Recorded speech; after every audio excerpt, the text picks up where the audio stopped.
Ελάτε να εγκαταστήσουμε και να κάνουμε setup μαζί το Xtool P3 Conveyor ή αλλιώς το περίφημο διαδρομάκι, όπως το λέω. Γρήγορο λοιπόν unboxing, ξεκινάμε, ανοίγουμε το κουτί και βλέπουμε πρώτα τις οδηγίες της Xtool και στη συνέχεια βλέπουμε τα διάφορα εργαλεία που θα χρειαστούμε. Κάτι που μοιάζει σαν σούβλα θα το πω. Εντάξει, όσοι με ακολουθείτε στο TikTok ξέρετε ότι έχω ορολογίες δικές μου για το κάθε τι. Και βλέπουμε και ένα ποδαράκι. Αυτό θα το ονομάσουμε ποδαράκι. Στο πλάι βλέπουμε ένα καλώδιο. Ένα και μοναδικό καλώδιο υπάρχει. Και προχωράμε να δούμε τι υπάρχει πιο κάτω. Λοιπόν, θα δείτε σήμερα πόσο εύκολο είναι να κάνεις αυτή την εγκατάσταση και πόσο ακόμα πιο εύκολο είναι να το δουλέψεις. Ακριβώς από κάτω λοιπόν βλέπουμε ένα ακόμα ποδαράκι και το feeder στην ουσία που θα δείτε αργότερα που μπαίνει. Ακολουθούν τα χτενάκια, θα τα πούμε. Είναι δύο. Θα δείτε και αυτά ποια είναι η χρήση τους. Ναι, και είναι πάρα πολύ χρήσιμα. Και είμαστε έτοιμοι να ξεκινήσουμε. Λοιπόν, ξεβιδώνουμε από την πίσω πλευρά του μηχανήματος τις 10 βίδες που έχει, γιατί θέλουμε να βγάλουμε αυτό το καπάκι για αρχή. Έχω κάνει αυτό το βίντεο πάρα πολύ απλό και έχω προχωρήσει το χρόνο για να μην σας κουράσω, αλλά ειλικρινά είναι η διαδικασία πάρα πολύ εύκολη. Το εγχειρίδιο χρήσης σε καθοδηγεί βήμα-βήμα και μαζί με το βιντεάκι μου επίσης δεν θα έχετε κανένα θέμα να το βάλετε μόνοι σας. Είμαστε έτοιμοι λοιπόν και βγάζουμε το καπάκι, οπότε το πρώτο βήμα επιτεύχθη. Στη συνέχεια πηγαίνουμε μπροστά από το μηχάνημα, ανοίγουμε το καπάκι και βγάζουμε το μαγνητικό καπάκι, πορτάκι ας πούμε, που υπάρχει στο πίσω μέρος του μηχανήματος. Σειρά έχουν να βγουν 3 βίδες που είναι μπροστά, αυτές που σας δείχνω, οπότε συνεχίζουμε το ξεβίδωμα για να βγει και αυτό το πορτάκι να πέσει. Εντάξει, εδώ το δικό μου είναι μέσα στην πίχλα, δεν το ήξερα. Τώρα το κατάλαβα που το κατέβασα, οπότε αφού το καθαρίσω, είμαστε έτοιμοι να πιάσουμε το καλώδιο. Το καλώδιο μπαίνει στο feeder, εδώ που σας έδειξα, και έπειτα πρέπει να το σταθεροποιήσουμε και να το βάλουμε στο πλάι με αυτές τις αυτοκόλλητες ταινίες που μας παρέχει η Xtool. Οι ταινίες αυτές δεν τους φαίνεται, αλλά είναι πολύ δυνατές, καλά κρατούν, και βάζουμε το feeder στο πίσω μέρος του μηχανήματος. Επιστρέφουμε τώρα στην μπροστινή πλευρά του μηχανήματος και βιδώνουμε στην ουσία με τις βίδες που μας παρέχονται το feeder καλά στο μηχάνημα, ώστε να μην μπορεί να κουνηθεί να πάει πουθενά.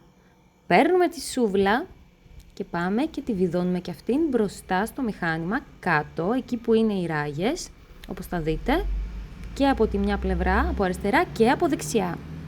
Πριν να μπει όμως η σούβλα, έχουμε να βάλουμε και αυτό το εξαρτηματάκι εδώ πέρα και να το στερεώσουμε με 2 βίδες. Απλά εκείνη τη στιγμή ξέχασα να το βγάλω βίντεο, οπότε σας το δείχνω μετά. Ακολουθούν τα χτενάκια, είναι η ώρα τους να μπουν. Το ένα θα μπει μπροστά και το άλλο θα μπει από πίσω. Και τέλος έχουμε να συναρμολογήσουμε τα ποδαράκια. 2 κομμάτια έχει το κάθε ποδαράκι και μπαίνουν με συγκεκριμένο τρόπο που είναι πανεύκολος. Θέλει απλά λίγο πίεση για να μπει μέσα καλά. Και μετά με τα βιδάκια που πάλι μας παρέχονται τα βιδώνουμε. 2 βιδάκια μπαίνουν στο κάθε ποδαράκι για να είναι καλά στερεωμένα. Εντάξει, ομολογώ ότι πιο πολλή ώρα αυτό μου πήρε από όλη τη συναρμολόγηση για το διαδρομάκι. Πιο πολύ έκανα για να συναρμολογήσω τα ποδαράκια. Τώρα, πού θα μπουν αυτά τα ποδαράκια? Θα μπουν 2 μπροστά και 2 πίσω. Και δείτε ακριβώς το σημείο που τα βάζω μπροστά. Δείτε, τώρα το βρίσκω εδώ πέρα. Και μετά σφίγγω τα βιδάκια αυτά που έχει, τα ρολάκια, για να σταθεροποιηθούν. Εξαρτάται το σημείο που θα τα βάλω και μπροστά και πίσω, ανάλογα με το πλάτος του υλικού που θέλουμε να βάλουμε στο μηχάνημα. Και αφού τα τοποθετήσουμε και τα 4, είμαστε ready. Βάζουμε το υλικό μας. Εγώ έχω κόψει τώρα ένα MDF 60 εκατοστά επί 1,20 συγκεκριμένα. Να το. Και αφού έχω επιλέξει μέσα στο πρόγραμμα ότι το mode τώρα που δουλεύουμε είναι conveyor, δείτε το κιόλας εδώ. Εδώ στο mode βλέπουμε τις διάφορες επιλογές και διαλέγουμε το διαδρομάκι, γιατί αυτό θα χρησιμοποιήσουμε, και έπειτα επιλέγουμε αυτό το κουμπί για να βγάλει φωτογραφία, να δει η κάμερα όλο το υλικό από την αρχή μέχρι το τέλος του και να ξέρουμε πάνω σε τι έχουμε να δουλέψουμε. Εγώ επέλεξα να γράψουμε Xtool. Επέλεξα και το υλικό που είναι MDF σε αυτή την περίπτωση. Μετρήσαμε και το ύψος του υλικού και θα πάμε να κάνουμε scoring. Αφού λοιπόν έχουμε όλες τις ρυθμίσεις μας έτοιμες, προχωράμε για να κάνουμε την πρώτη μας δοκιμή. Κλασική διαδικασία, process start και κουμπί. Το μηχάνημα έχει ξεκινήσει, εγώ το προχωράω πάλι στα γρήγορα.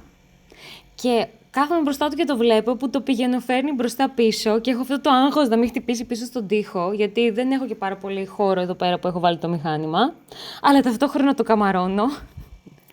Δεν είχα πολύ σκεφτεί και τι θα κάνω σαν πρώτη δοκιμή, είναι η αλήθεια, οπότε αυτό μου ήρθε τελευταία στιγμή να φτιάξουμε. Πάρα πολύ γρήγορα το έκανε και όπως βλέπετε τώρα τελείωσε η διαδικασία και είμαστε έτοιμοι! Το διαδρομάκι της Xtool, ladies and gentlemen, έτοιμο για χρήση.